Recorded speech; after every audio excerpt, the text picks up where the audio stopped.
Hello, everybody. Welcome to Friday. And sorry, we're a little bit late as well for anybody that was waiting for the live to kick in. Um, we just couldn't be asked to get up this morning. That's what it was. Well, no, actually, it's all to do with trying to get the guest in on time and making sure that we've got time to give them the time to talk to you that they really need.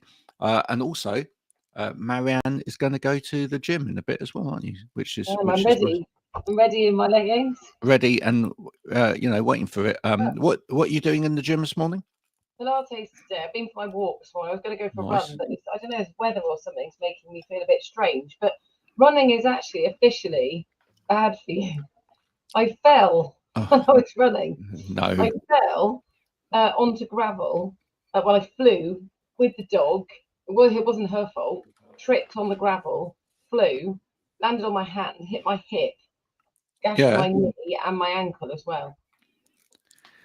When we were on holiday the other week, continuing the sort of gym thing, there was a small gym near the swimming pool, completely empty most of the time.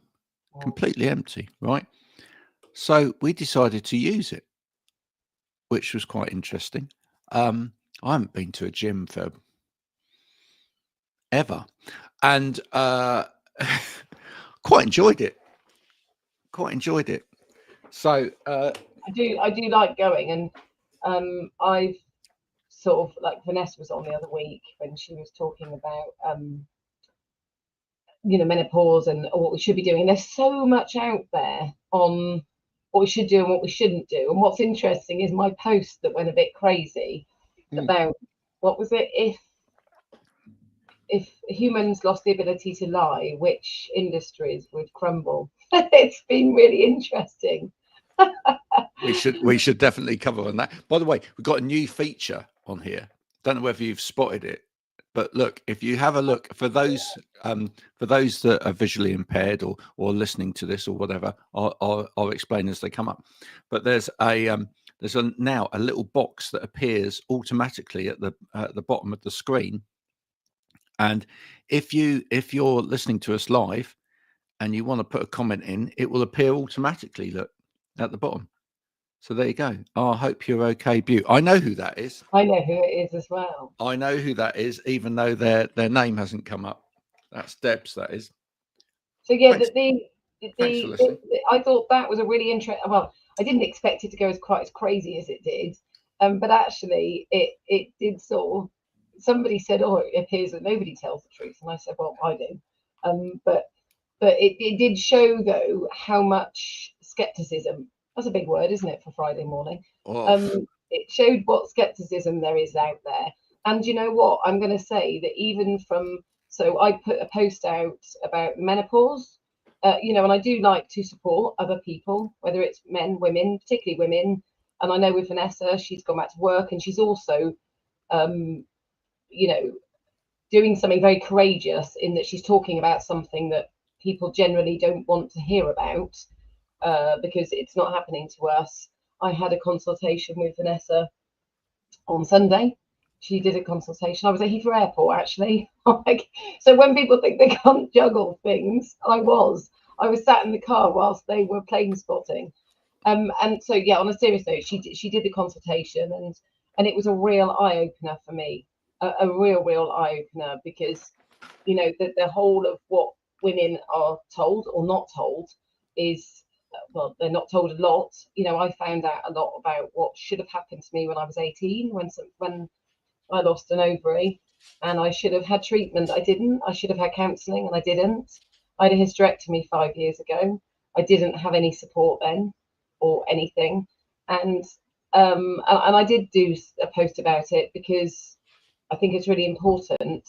But what was interesting was that there was a lot of men that supported that post, and I wrote it in such a way that that there are people out there that can support. But what I was surprised about, there was a few people I spoke to personally about it, females, who still were a little bit like, oh, well, it won't happen to me. And it's like, well, it is going to happen. If you're fortunate to live to an age where you go, where you reach menopause, then it is going to affect you. And the worrying thing about it is, sorry, the dog's trying to scratch to get out. Oh, hello, Lottie. This is worrying thing about we have it is, two shows. Sorry, just to clarify, we have two dogs on this show, Trooper and Lottie. That's Lottie that belongs to Marianne, and Lottie. For those that haven't met Lottie before or haven't ever listened to the show before, Lottie likes to sit on the back of Marianne's chair and act as a kind of back cushion. Bless. Yeah, what I thought was scary was that the impression women have got, and my doctor's brilliant. I went with something else, and the doctor said, because you've mentioned a few symptoms we can offer you HRT, but other than that, we're not allowed to offer it, which is just what I know now is absolutely horrific. That really what should be happening is when women get to approximately 35, let's just say, so from any time on from then, arguably they'd be, or maybe 40, I don't know what it would be, that they maybe should be tested, because as Vanessa said, that there's this whole idea that we should go and ask for help when it's at the point that it's really bad. But actually what I learned was, I think there's 35 known symptoms, of which probably about 5 are the ones that are kind of known and joked about. Actually, women joke about this stuff, or joke in a sort of embarrassed sort of it way. Just shows you, I've got to say this, it just shows you just how disproportionate over the years it's been in terms of worrying about women's health compared with men's health, isn't it? Absolutely. Right? Let's face it, and sorry to be crude on a Friday morning, folks, but it's for years men have had to go and have the finger up the right, years, right, because we've known about that for years and we've done something about it. Do you think how many years it's taken to get to a point where screening for breast cancer has become more normalized, where smear tests have become normal? It's taken far too many years. It's taken any years, of this, and all the campaigns to get men to honestly, go and have that one little test, given the fact that women are poked and prodded and had all sorts of stuff done to them. I know that in a way, like, I spoke to my doctor about this, and he sort of, we sort of joked about it, because I can't remember what I was having, a blood test or something. It wasn't even anything to do with anything like that. And we were just really talking about how women kind of get used to that, so they just accept that that's what sort of happens to them. But it did worry me. It worried me a lot that you have to present with symptoms that actually you wouldn't necessarily know, because I was quite surprised hearing from Vanessa Walker, that is, by the way, that the things that were symptoms, and that worryingly, that having the HRT, it shouldn't really be an option. Of basically what happens is your body stops producing it, so it starts as you're reaching to the point that your eggs are coming to their end, you then start producing less estrogen to the point it stops. So this isn't a case of the rest of your body takes over. It doesn't. Like, you will, in a way, you'll be compensating, but you're not, because actually it's putting pressure on, and it's then hearing that dementia is one of the things you can end up with, and osteoporosis and heart disease. Like I said, we talk about the hot flushes, we talk about sweating, we talk about brain fog, some of those other things, as if it's like, oh, this cross that women have to bear. But actually, you're talking about something a lot more serious than that in actual reality. And how awful it is that that's not just offered. That's not offered. You've got to then go with a problem. can you imagine? I can't get my head around it. And for the last week since then, it's just, yeah, I've just been on a Facebook group and saw that there's a test you can get, and people are talking about it. And someone then said in there, oh, you'll know when you hit menopause because you'll want to like snap at everybody, you'll want to this and that. And they were kind of joking, and yeah, it's funny, but that's what it's become, as if it's something funny that you have to bear, when actually you Yeah. have to do that. I don't want to take the conversation away from that in any shape or form. You can. But no. But in a similar vein, I've been getting on a high horse this week and trying to shake things up and get a little bit controversial in the when it comes to talking about care. Care isn't a sector care isn't a sector I've ever been in before, per se. Although, having said that, everybody is in there, and that's one of the things I'm beginning to think, is that actually everybody is in the care sector. Yeah, Everybody's totally. in the care sector, right? Because we all Somewhere along the way we will have. we all receive care, whether it's from our mums, our dads, or whatever else, right? So we all receive care. But as I get to know people and I start talking to more people about it, and I start to understand it, and then get into my own sort of thinking headspace about it. So I turned up at a meeting and I said to all of these care professionals, I said, do you know what's the biggest problem in care at the moment? Or what is the biggest problem in care? And they all went, the government and this and that and everything. I went, no, it's me. And they all looked at me a bit like, what? And I went, yeah, no, it's me. I said, I'm going to say it's me. I'm going to say that at 53 years of age, right, nobody has ever talked to me about care. Nobody, right? I said, just let that sit with you for a minute, right? So I said, the biggest problem that the sector has got, and everybody's got when it comes to care, is all the people that are working in care, they obviously care about care, right? Yeah. But everybody else, it's right? not their thing. They don't need to. It's not their thing. There you go. Care sector has never been appreciated enough. From years of working in care, it's hard. Yes. And the reason it's not been appreciated is because nobody talks to everybody else about it. Yeah. Right. Yeah. I was talking to someone yesterday about it, and they're in their 40s, and they were saying that, you know, they've started to have in their algorithms on social media and everything else, and Google and whatever, they've started to have those things come up about funeral plans, sort of life insurance, pension schemes, all of those sort of things. Even menopause, they said, stuff coming up about menopause now. I said, yeah, absolutely right. All of those things starting to come up. But you've never had anything from anyone about care, have you? No. And it's absolutely true, right? How do we expect young people to think about careers in care when, like, nobody's talking about it? It's seen as the old people thing, isn't it? It's yeah. How are we to even understand what care is as a society if we don't talk about it from a young age, right? And then from this money point of view, we've got to stop looking at the government for sorting out everything, because right, because actually here's the thing, folks, sorry to rain on your parade, but you know, this thing called the government gets its money from us, right?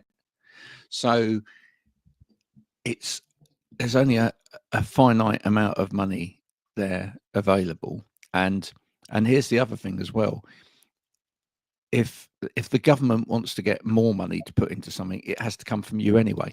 So why don't we just start talking about us having to put money into care, our own care, from an earlier age? And now that might be controversial, I know, but ultimately, if at age 18, or when I was just starting out in the world or whatever, someone has said to me, have you thought about how you're gonna, you know, be looked after when you're older, right? Do you know what that's going to look like? How are you going to look after your parents when they're older?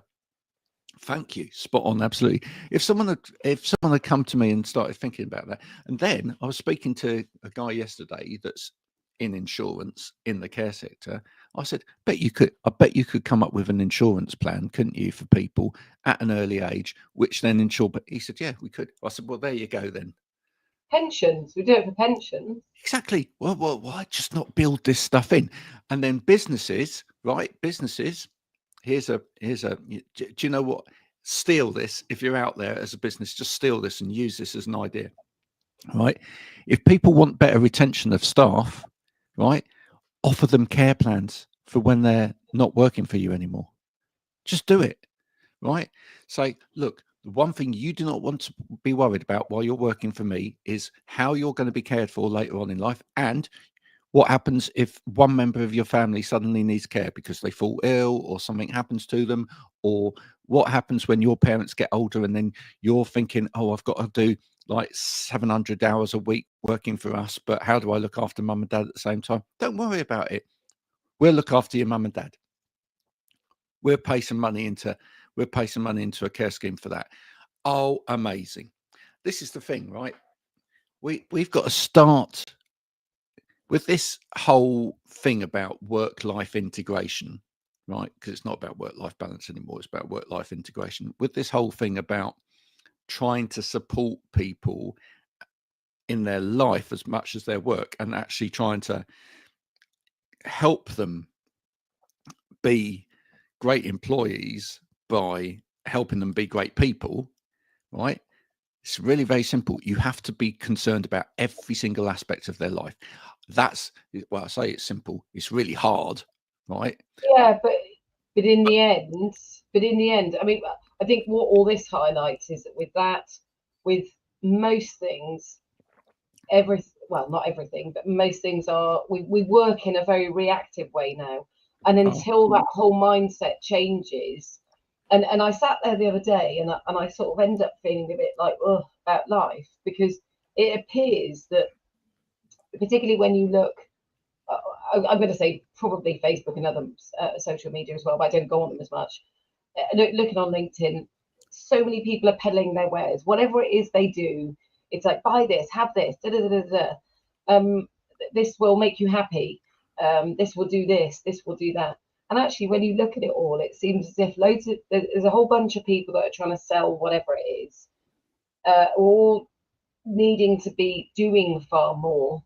And then there's a whole load of other people trying to sell solutions to the fact we're in burnout and all this sort. And some of it feels as if, well, when you look at the like automation and all the tech out there, arguably we should be less stressed than we are. And I quite often sit there quite confused about where I even want to be with any of it. I look around at people on LinkedIn shouting about how much work they've got, you know, all the stuff that's being shouted about out there. And I sit there sometimes, I think, am I wrong that I don't even know if I want all of that? I was talking with a friend last night about, we were talking about like bigger companies, and I was talking about those however £1,000,000 houses that there are. And I said, who could ever possibly need or want that? And I get that, what does need want? What does need mean, kind of thing. But I feel like so often now we feel like we need to be having lots of stuff to be seen as successful. And yet most days, as you know, I go and sit and chat with Ernie about whatever, right? I love Ernie. He will talk about what's going on for him. I take the dog over, and I do talk about this a lot because I know that some people would see it as rather odd what I do. Odd in that I find the time, odd in that he's older, and just odd in that I wouldn't be out lunching with people. Well, I don't really want to, because I really like just doing normal, plain, normal. Do you know what? I'm going to say there's several things about this. One is, and we actually talked about it a little bit yesterday, we do need to get back to a sense of community. We don't have a sense of community anymore. Exactly. What's all that about, right? I mean, when I was growing up, I grew up in a small village. It's not a small village anymore. It's a big village. There's far too many people there. If I went back there now, you know, although having said that, I have found someone that's living there now who I've only just met, and they're living there now, and they know some of the people that I used to know. So there we go. But the point is that everyone knew each other, right? We used to, people. I know there's safeguarding issues with this, but people used to just leave kids at other people's houses after school to look after them and all of that sort of thing. We'd be in and out each other's houses, it'd be, hello, Mrs. Jones. Oh, would you like a glass of juice and a biscuit? Yeah, of course I would. Timmy's in the garden. Oh, could you walk down the shops for me and get me a pint of milk? I mean, it was all lovely, all of that sort of stuff. Do you know what I mean? But the thing is, nowadays, you live in the street, you probably don't know anybody in the street. So we need to get back to a sense of community. I think that's probably going to be important fiscally for society as well, because I'm pretty certain we're going to get to a point where unless we have like extended community and extended households and things like that, a lot of people aren't going to be able to afford a house on their own. Right. So I just think we need to it feels as if think about that a little bit more.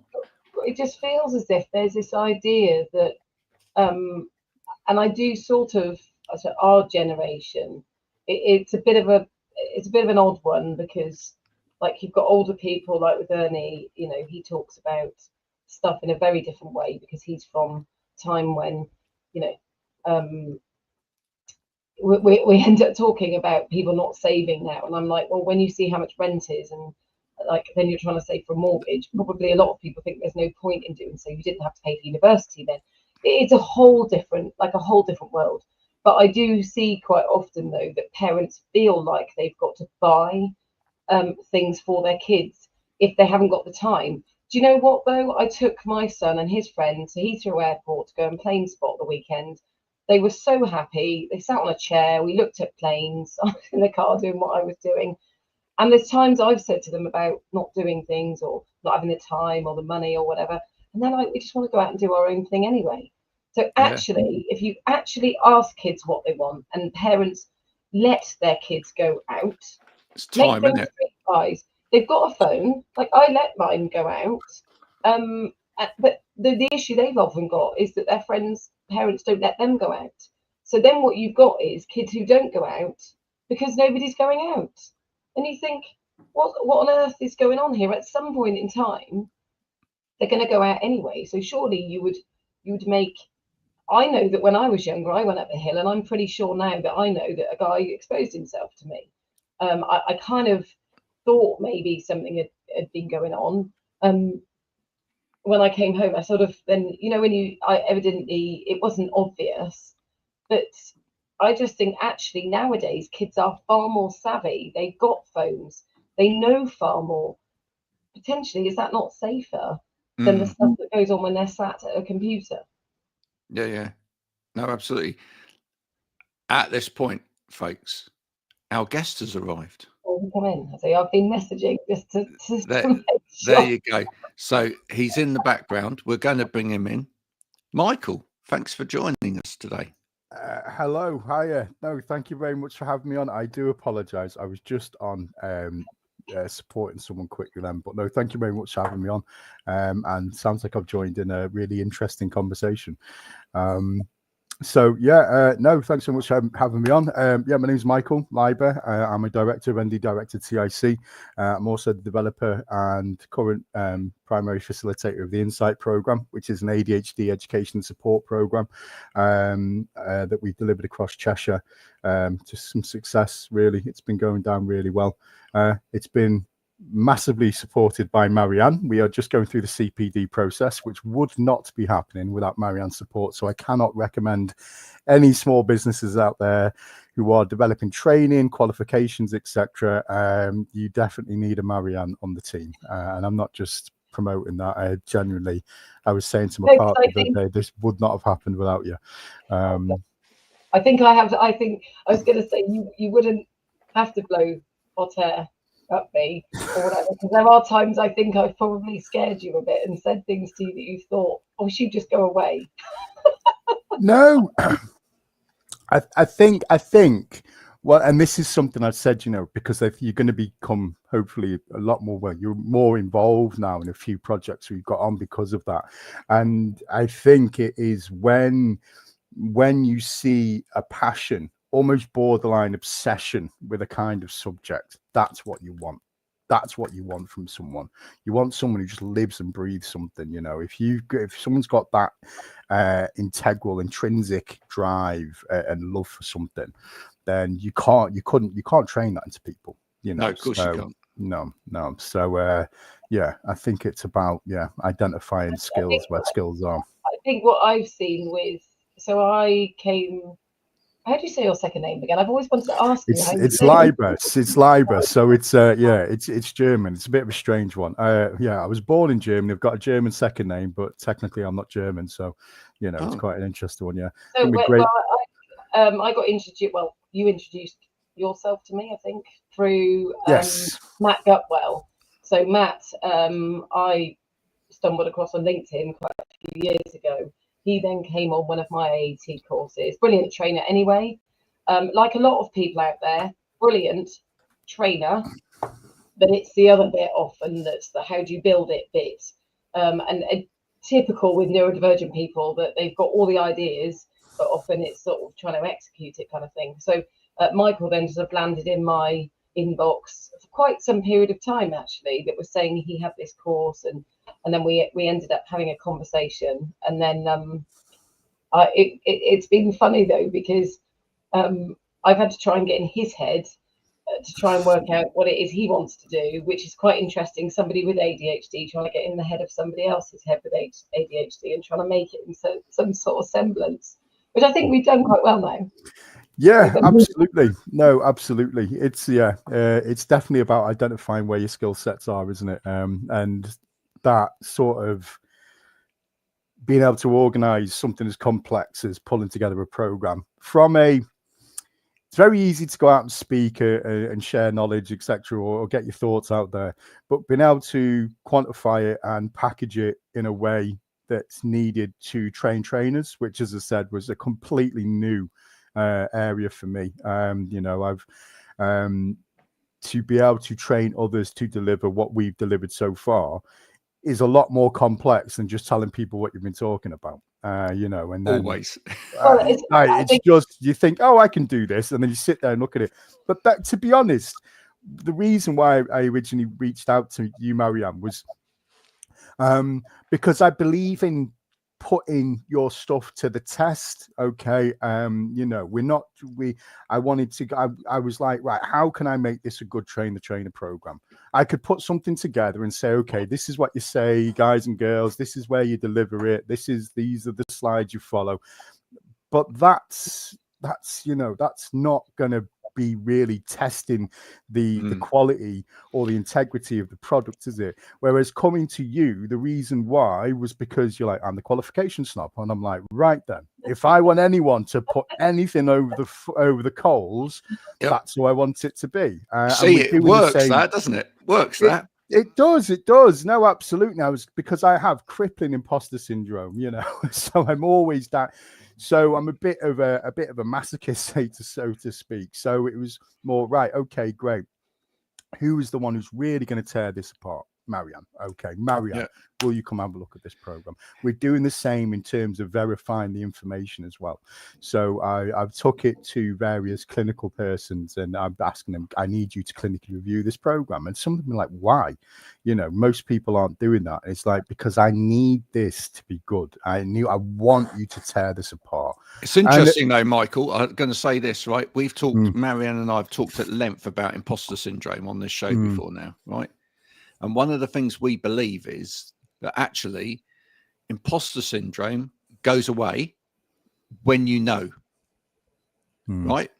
So once you know that what you do is good, once you know that how you've been taught to deliver is right, and that you know, even if you don't know something, you know how to interrogate to make sure that you do know something, then that imposter syndrome goes. Do you know what I mean?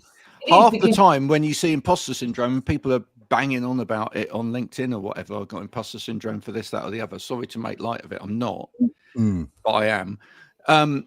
The thing is, one of the reasons they've got imposter syndrome is because actually they don't know. And that's, Sure. that's where I think, and straight away I said to Graham, what I really respected about what you did is what should be going on out there. What you did is what should be going on out there. For a start, it would mean that there'd be more quality out there, and also we'd be sharing those skills, because you know so much about ADHD. I'm not going to say everything, because I don't know if anybody knows everything. No, not by a million miles. No. But I mean, you are exceptionally knowledgeable about that, okay, and it's something you've got a passion with. So you sit over there with that. I've got I know how to I'm rather obsessive, which my AT group this week, which I'll bring into it in a second, of how to put stuff together and how to put it across and how to make it be presented in the best way that it could possibly be. What a great combination. And then you get somebody's clinically verified. So you're the one with the knowledge, the passion, the lived experience, all of that stuff. Then you've got the person that's I'm going to say the academic person, but I've done all that stuff. Then you've got the clinical bit.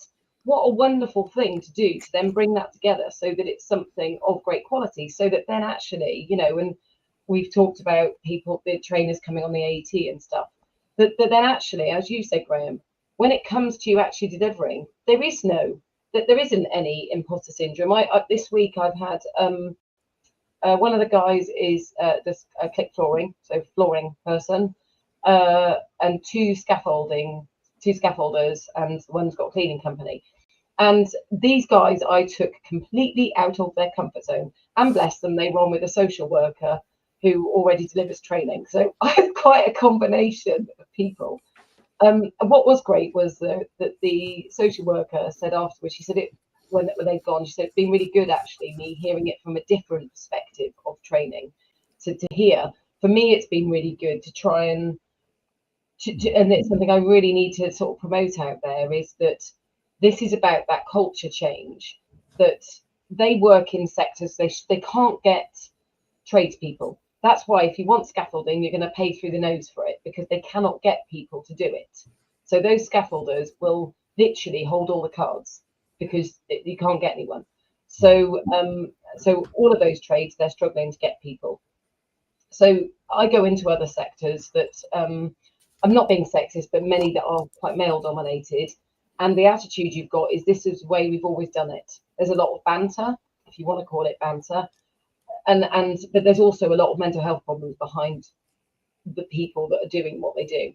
Yeah. And my whole idea of it is that we can start that culture change through the training, because actually those guys probably started off with a bit of a, this is how it's always been. There's a lot of people I speak to that are like, well, you can't stroll on in thinking you can change things in our sector. So whether that fire service, police, construction. And I'm like, okay, I get what you're saying, but when you're telling me that your retention rate for your apprentices is like 20%, you actually do need to listen to me. You actually do need to listen to me, because something you're doing somewhere there in that training, they don't even keep them during their training, is not working. So I tell you what, I'll come and look at your sector and see what your challenges are. You can respect what I do, and somewhere along the way we can start making changes so that those people that are delivering that training, they do the pink fluffy stuff that I do, which is the psychology stuff. They hear about neurodiversity because one of the guys was like, this is completely new to me. And then we start appreciating that, as I say to them, just because you don't agree with phones, just because you don't agree with this, or you don't think that ADHD exists, or whatever it might be, tough. Actually tough. This isn't also about that person having everything their way, because it's not, because that's not real in real life. But also the real life in terms of the sector needs to appreciate people's reality as well. And that's where I feel like the benefit of someone like me. So these three guys, bless them, they were like, we didn't even know what we were coming into this week. And I was like, okay, I've done a whole load of stuff. but already one of the guys said yesterday morning, I put into place what you taught to me. And that's why I truly believe with what I do, because I think that it's about sales. And I think that's why, Michael, I'm so passionate about what you do, and you can talk about it a bit more about what the program is. But I am so passionate, because I have got ADHD, but also I just see how you saw very quickly that my attitude towards my diagnosis wasn't, oh, I've got it and now I'm gonna let it define me and whatever else. I saw it as, I've now got the key to be the best possible person I can be, the best version of me. Absolutely. So for me, it's just wonderful that this opportunity happened, because I can help you do something amazing. I just want to say quickly before Michael comes back in, we've got more and more people watching, which is fantastic. Thank you for doing that. Michael, there is now a comments box on the screen. Sure, You'll see that to the side, right? You've been asked whereabouts in Cheshire you are, or whereabouts that happen. But anybody that's out there that is listening on whatever platform, you can put comments on. They will come on the screen, and we will answer those. Okay. Sorry, Michael. No, sure. So yeah, to the user, we're currently based across Cheshire West mainly at the moment. We operate programs in Neston, Ellesmere Port, Winsford, Frodsham, Chester, and we tend to do multiple programs there at the moment. We're just starting off a new batch at the moment, where we're doing pay what you can, so it's free to access for those who can't afford anything. Anyone who would like to contribute a little bit can do. And then we've had quite a good relationship with the NHS and etc. We're utilised by GP services and primary care teams, so it's gone really well. But yeah, have a look out for us. Okay, I will put a link. Our site is still being built, so we've been doing this for about 2 years now, this program, but things have hit the floor that quick, and we're such a tiny team that our website is only getting put up next week.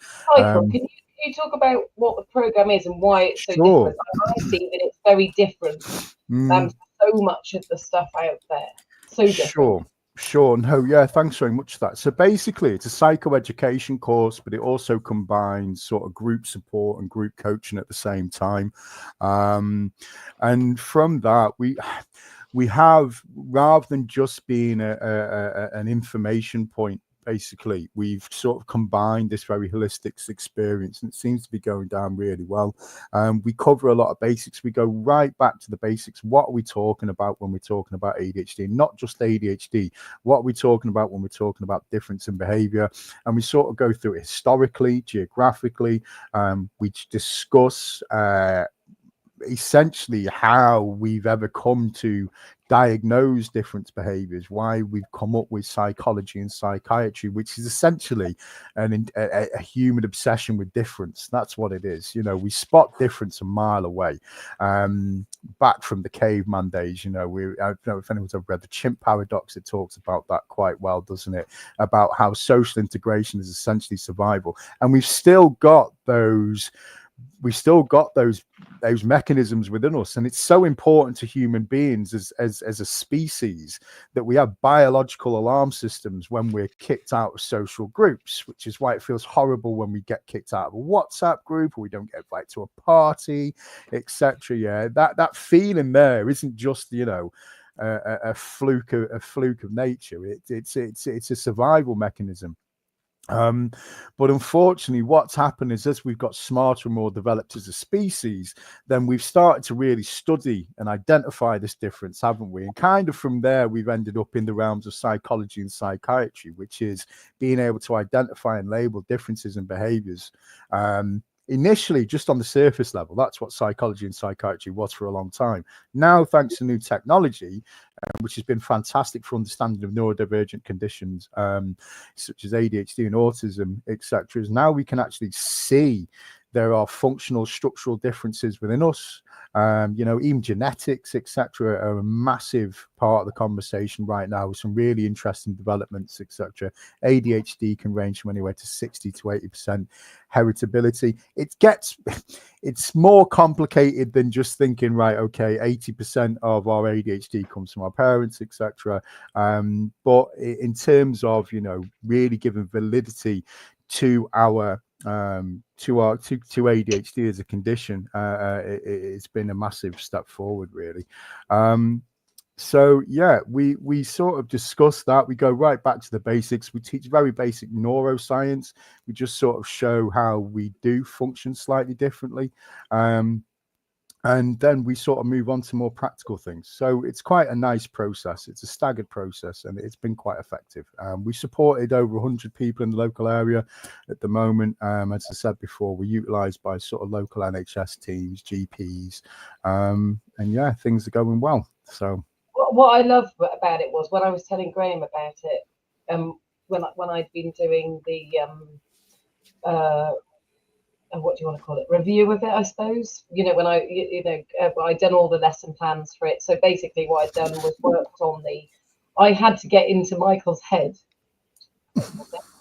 I mean, it helps the fact that me actually doing this as somebody that has got ADHD, it was kind of like the perfect storm, really, that I have it, so I'm very interested in it. I've got that same outlook with it as well. So I had to sort of sit for quite a long time, didn't we, Michael? It was quite interesting trying to work out what each of us wanted. Was me trying to work out. So he's passionate about this, and he's got that he wants it delivered in a certain way, which of course it's his baby. I'm the same way. If your business is what your values are and what your outlook is, it does become very difficult then, because, well, not difficult, but it does. And you're going to have to be very specific about who delivers it and how they deliver it. And you've got to be a lot more subjective in a way, which then causes a bit of a problem.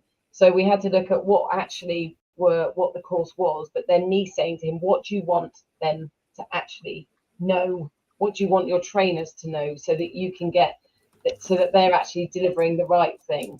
But what I think is so good about this program is, as when I was going through it with Graham, was that, and there was a little sentence at the end, wasn't it? And it was the fact that what you get from this that you don't get from many other things. You've got coaching, which just seems to want to keep people coached forever and a day. A lot of the time, that's what I see, is that this offers a toolbox. So what it does, this course isn't about saying, oh, you've got ADHD, then it's almost like a badge of honor, or it's something that you can use as an excuse.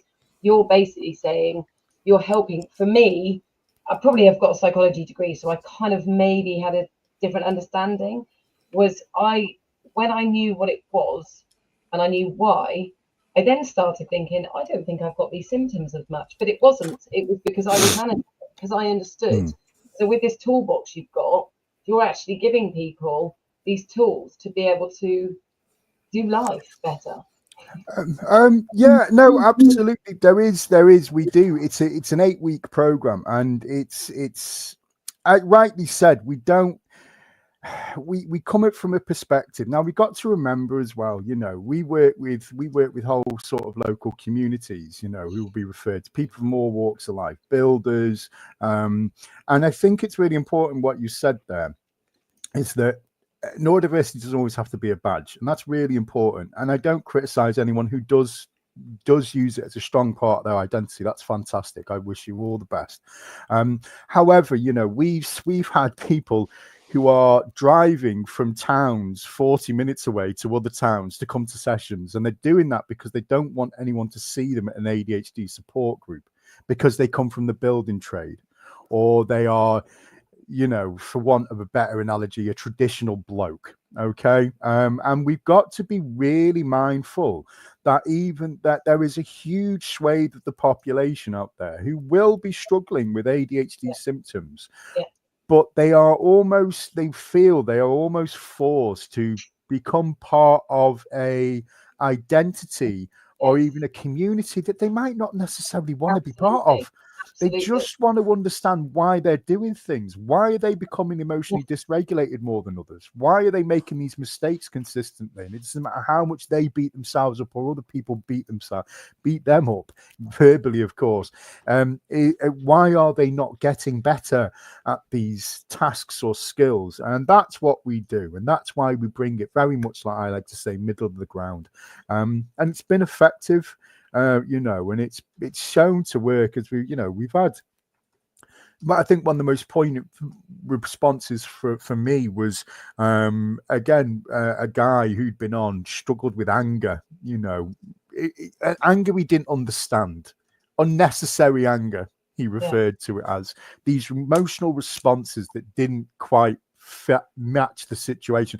Now, for a very, very long time, what often happens with emotional dysregulation, especially in males, is we begin to label ourselves, and society starts to do that for us. We are aggressive, we are not very nice, we're mean, etc. And look, there might be some truth to that in some cases. Okay, we have to accept human beings. Not all human beings are great people. However, what tends to happen with ADHD persons, we actually tend to be very empathic. Unfortunately, what happens, because we've got no other framing of why we're doing these behaviors other than what people have told us or what we can believe ourselves, which, because we don't have education around ADHD, around things like response inhibition, around things like emotional regulation, and how our literal brains can function differently in those specific areas, then we will apply and we internalize those labels.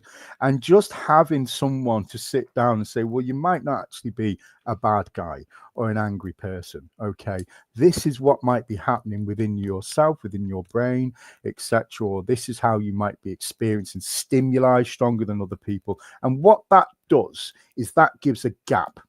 And that gives a gap for reconsideration and reflection on who we are and where we've been and why we're doing these things. And, you know, it's not unique in any way, shape or form. I mean, that's what we hope to give people through psychoeducation, especially around ADHD, is a stopgap to reflect and to reanalyze. I think it's quite rare, though, if I'm honest. I think maybe it's quite it is. rare. Maybe I'm. Yeah, maybe it is. Me, I saw myself as somebody that was quite, not angry. Maybe I was angry, not in the same way as it might present with a man, but I would fall out with people, let's just say. Sure.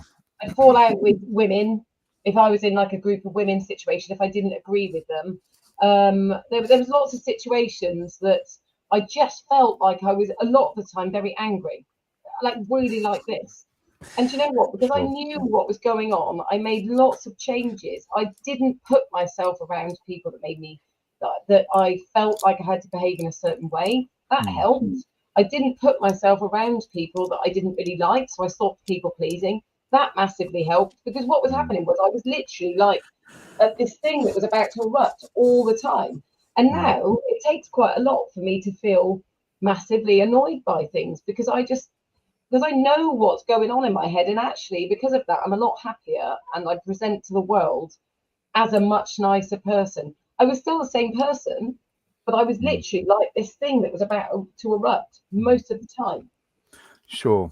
And that, I can relate to that with the man thing, because so many men I know that maybe are like that, but you think you're not that. We've had so many of those conversations as well, haven't we? Because I think when you first started really looking at social media, for example, that you probably thought that a lot of what was going on was real, and I was like, no, it's not. This is people are manipulating and marketing and using this for this, and you know. I think it's helped me start understanding. Like, I use a lot of, that's why I sort of use a lot of the stuff in the training as well, and all of the psychology stuff. But I haven't really thought about it like that. But now my advice to people often is try not to. I even do it with my kids, my youngest mostly. I say to him, try not to think that this is about you. When someone's saying something to you, it probably isn't actually about you. Get your head out of your own it probably isn't about you. It's probably more about them. And if you can, I even said to him last night, he was getting wound up with someone. In fact, it was very sweet. There was a girl walking up the road and he hid and he went, oh, I can't believe I've just seen her. You know, and then I asked him some questions, and then he said something about how somebody had been to him. And I said, have you ever thought maybe it's not really about you, it could be them? And I said, try to always think when someone does something to you, try and think of it being about them, and it might help you feel a bit more positive. It might be that they are being horrible. And I just think that whole shift, and I think, as you said, Michael, that was it. When you said about the people are sort of almost if they say they've got ADHD, because I don't even like saying I've got it now, because I feel like I'm in that gang. My son was diagnosed with a heart condition when he was 5 months old. We went to some groups, and very quickly I was like, I don't want to go to these groups because I don't really associate with these people. Sure. My son's got that, and actually we're quite happy just knowing what we know and just getting on with it. Absolutely. I think there's a couple of things, isn't there, is what you've just said there, and I think it's not a bad thing. You know, we just have to be, this is what can kind of become a little ironic. We become very passionate, and we're a very passionate group of people. A lot of us, especially ND persons, have been through a lot of social exclusion, bullying, okay, and then all of a sudden we found our voice, right? We found this community, and it can sometimes be a little bit confusing to me because we promote inclusivity, but then in the same breath, right, we've marked out a huge part of the population and said they're not very nice, and this is the reason why I've not enjoyed my life so far. Like, there's been this active, concerted effort from community. Neurotypical is a really interesting phrase, you know, when we're seeing, me personally, you know, in my support groups and even online, some of the language that comes around that othering of a group is so confusing to me from a movement. Do you know what? I have to say, Michael, I think this is one of the biggest conversations we as a society are going to start to have. Which is that, and I've already been involved in some discussions around it. I did a podcast with one guy, culture change chap, and we had various female leaders on it as well, about where does a white middle class male neurotypical fall into society these days. Do you know what I mean? Because the thing is that the more we have an understanding of other and difference, etc., but then we see behaviors where it's like silo, group, etc. As you say, we talk about inclusion, but then we start to exclude. And I think one of the things we have to start talking about is that, like you said earlier, about sort of survival, and this is kind of innate behavior and whatever. Actually, exclusion is an innate behavior as well. I think we yeah, it will be, and we are much evolved past, you know, our instincts, aren't we? There's a lot more processing and decision making that goes on rather than that little bit in our brain that says do this, think this, you know, react.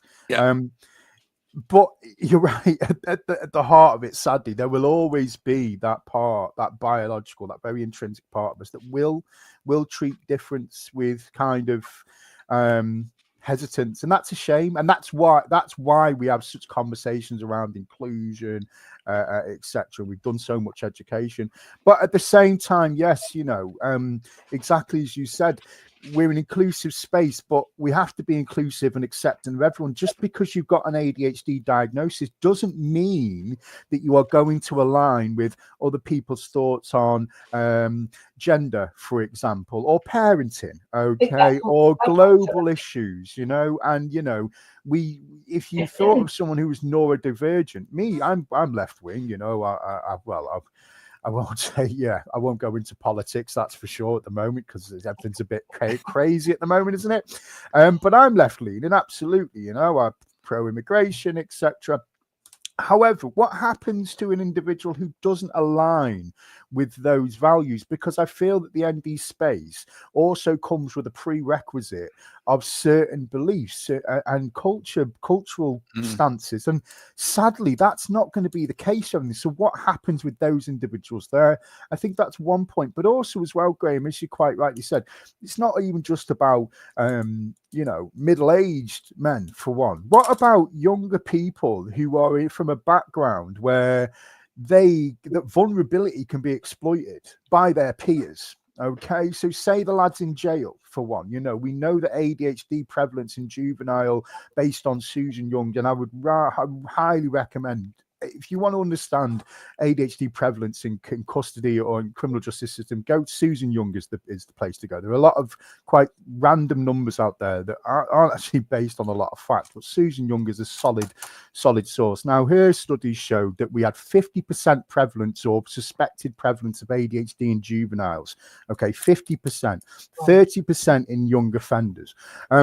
Now, as someone who's worked and, you know, and had experience of the criminal justice system myself, those young lads don't have the opportunity to say, oh, well, I'm this and I'm that, and everyone needs to be more considerate of me. That's vulnerability, and vulnerability can be a risk in some situations, and that's sad. I'm not saying it's right, but we have to respect the current environment. And so it's about how do we take this brilliant movement of inclusivity and acceptance of neurodivergence, because neurodivergence is one characteristic of ourselves, okay, and the way that can be presented across the board can vary massively. And how do we create that space where, as you said, you know, white middle-aged builder, or, you know, young lad from the estate, etc., you know, who might not identify with what I like to call, you know, the big badge, etc., and, you know, might not align with all of the points of view of everyone else within that space. Where do we have the access for that? Because they'll still be struggling, and those same risks and impacts that we openly not promote, but we openly raise awareness of, you know, reduced life expectancy, increased risk of criminalization, substance misuse, suicide, people isolated from any background and from any political standing, from any cultural point of view, are at risk of all those things. So if we're really trying to negate those outcomes for people, then we have to create the space for all those people as well. And at the moment, if I do say so myself, I do feel that we are becoming exclusive, and there is an almost prerequisite checkbook to be accepted into a community. And I don't think that's healthy. I don't think it makes sense. I think it feels as if it's, that if you've got that, then it's that badge. And like I said, I don't really even say to people, I do when I'm doing the training, because I also like people that are not very knowledgeable about or know anything about neurodiversity at all. So it's a bit of a sort of open. But to be honest, it's more about anything. It's about how I say to people, it doesn't matter if someone's diagnosed. It's about actually just being respectful of what people's needs are.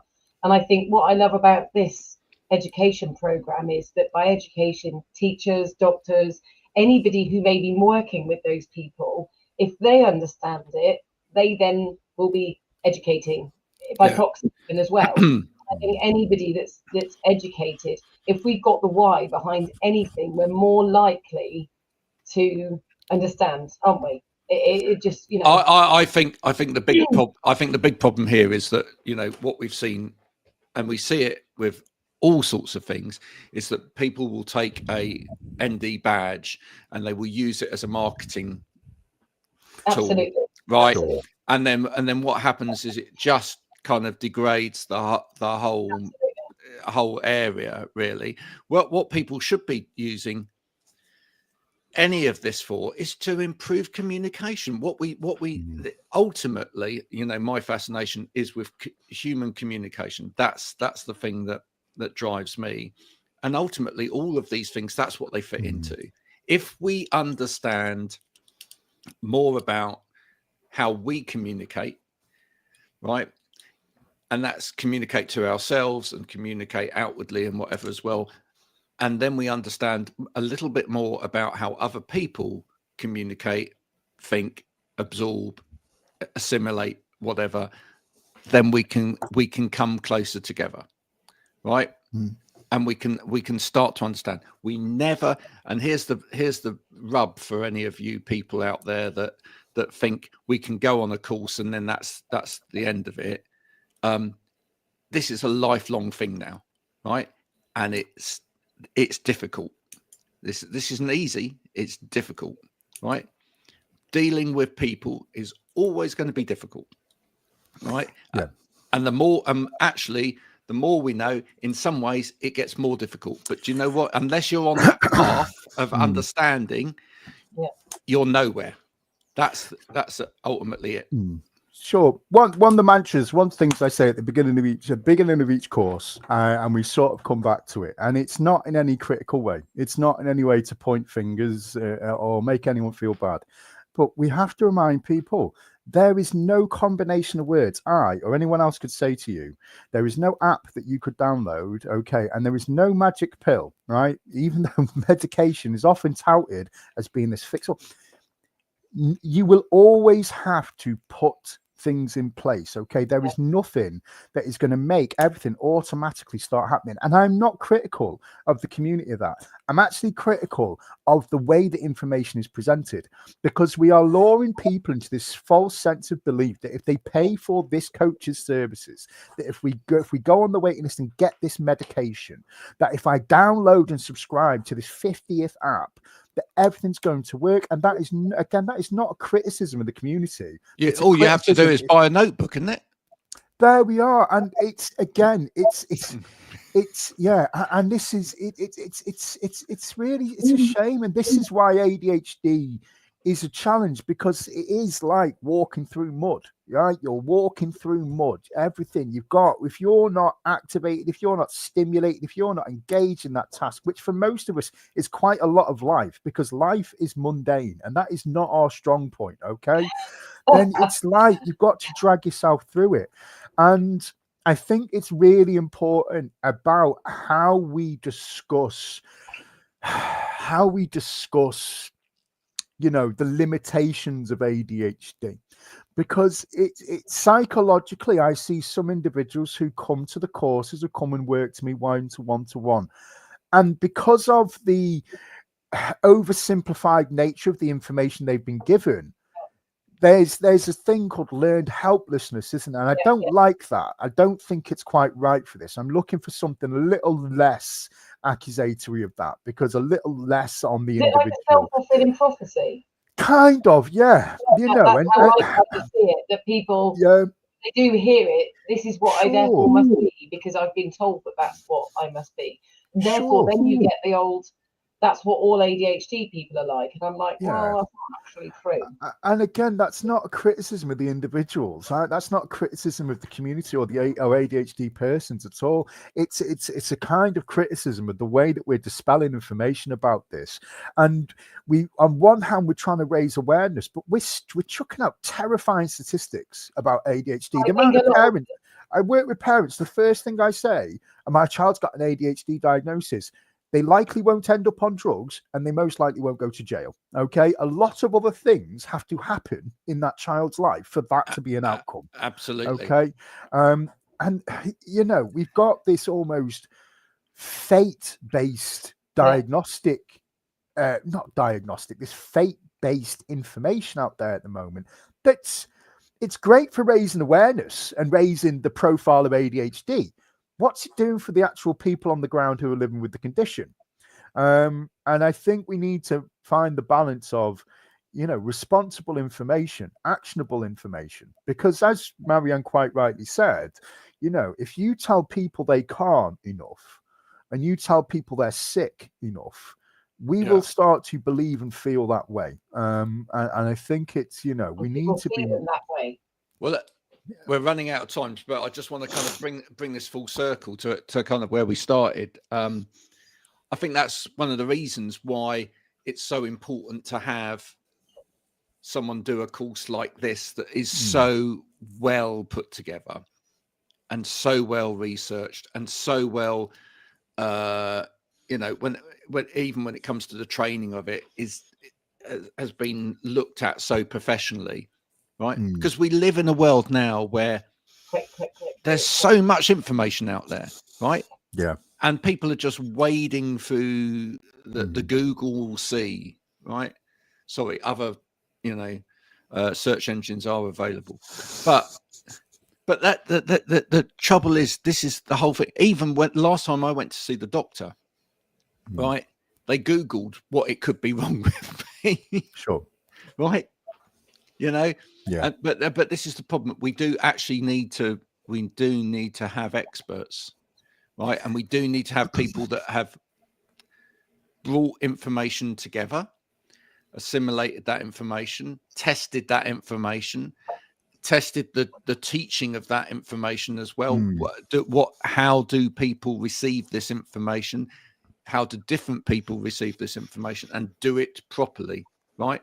Because we've got so many people just chucking stuff out there that, you know, ChatGPT wrote in 5 minutes with a little bit of effort from them, and that is dangerous at the moment. Yeah, there's something I often say, and I often say to, you know, sort of our NHS, and they are allies. They're great, the NHS. You know what I mean? They're trying their best. You know, on the local level, they try their best with what they've got.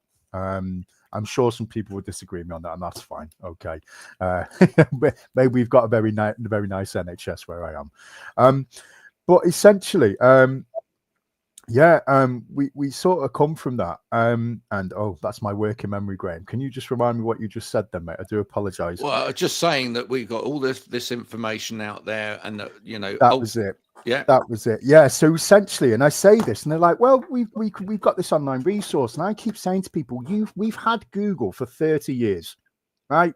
If we could read ourselves out of mental health, we would all be flying high. Yeah, exactly. Right? People, we are missing human connection and interaction, and that's why we do our courses face to face. We do some online, and they're great. Okay, but we find the real impact is from them face-to-face deliveries, because we need human connection. We need that energy when we're talking together like this, right? I need to feel the vibe and the interaction, etc. You know, there are ways that our brains light up that just don't happen with technology. And it was a really interesting conversation that I came into then about children going outside. I would highly recommend, I know it might be controversial, but Anxious Generation by Jonathan Haidt is a fantastic book. Not because it's saying that, you know, we're all making this up and no one's got anything, but because we have to understand the impact of our modern environment on top of our ADHD, on top of our autism, on top of our anxiety, because we are living in a world that is so maladaptive for our well-being, so maladaptive for our focus, attention, etc. And again, I am not saying this is causing ADHD, but I am saying we are living in a world that exacerbates these symptoms so severely that we have to understand what we're living in. And you know, as Marianne said, going outside, we're removing experiential learning from children. And yeah, it's the dog agrees. Yeah, we it's a really human life is complex. The world we live in is complex. It's very nice for us to try and think, well, everything I'm doing is because of this, everything we're experiencing is because of this.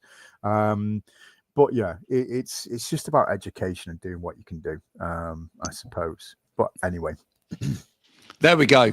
And right. and Trooper agreed with you right at the last as well. Great name. Okay. Michael, Marianne, Yeah. thank you so much for that conversation. I hope you've enjoyed that conversation as well. I'm sure you have. Been lots of great comments today as well. Which, thank you for all of those. For everybody that's watching, and I can see that the numbers went up and up and up as we were talking. Thank you so much for being part of it.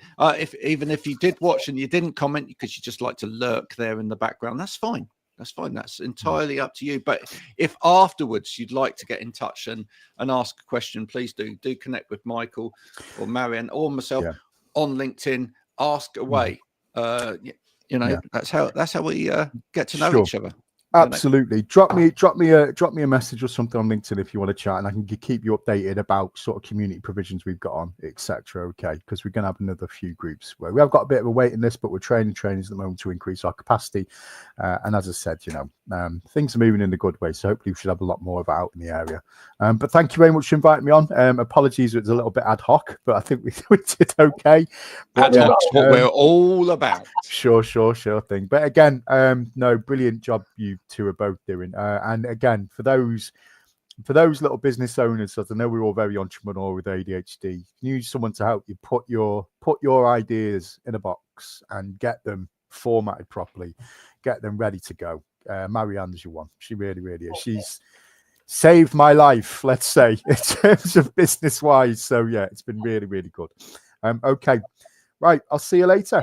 See you later. Thank you very much, Michael. Thank you very much. We'll be back same time, same place next week with more of the same. Until then, thanks for watching. Bye for now. Bye-bye.